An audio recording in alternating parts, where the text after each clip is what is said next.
3 times now the president has made comments about the war that the White House or he himself subsequently said did not reflect U.S. policy or legal determination, when he said Putin is a war criminal, when he said that Putin cannot remain in power, and of course his comment about this being genocide in Ukraine.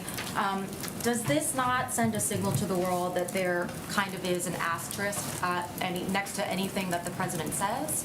Well, when the president ran, he promised the American people he would shoot from the shoulder, is his phrase that he often uses, and tell it to them straight. And his comments yesterday, not once but twice, and on war crimes are an exact reflection of that.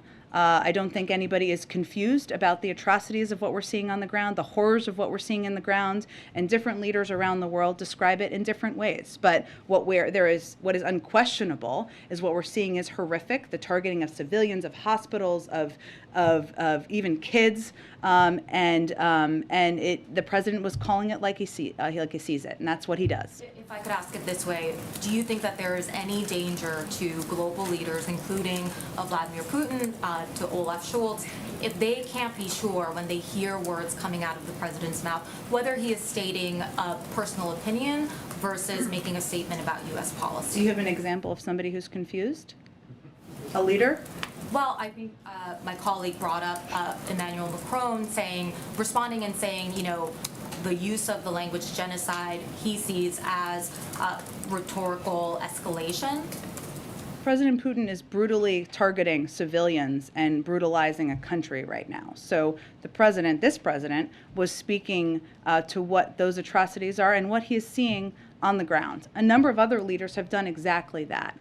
It does not change policy in the sense that we've seen these atrocities, unfortunately, for weeks now, and we're going to see more as Russia pulls back from parts of the country. So what our focus will continue to be, and the focus of leaders around the world, is to continue to escalate our military assistance, our security assistance, as we did today, in providing a range of weapons that we have not even provided to them in the past. And that, I think, is what the Ukrainians are most focused on, and I think the global community is most focused on, how we're responding and how we're helping them.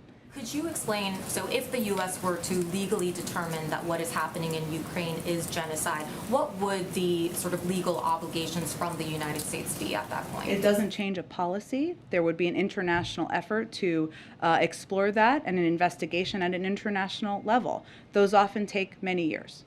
And nothing has changed in terms of the president not wanting to send in U.S. troops to Ukraine? Correct. Nothing has changed. Go ahead. Last one.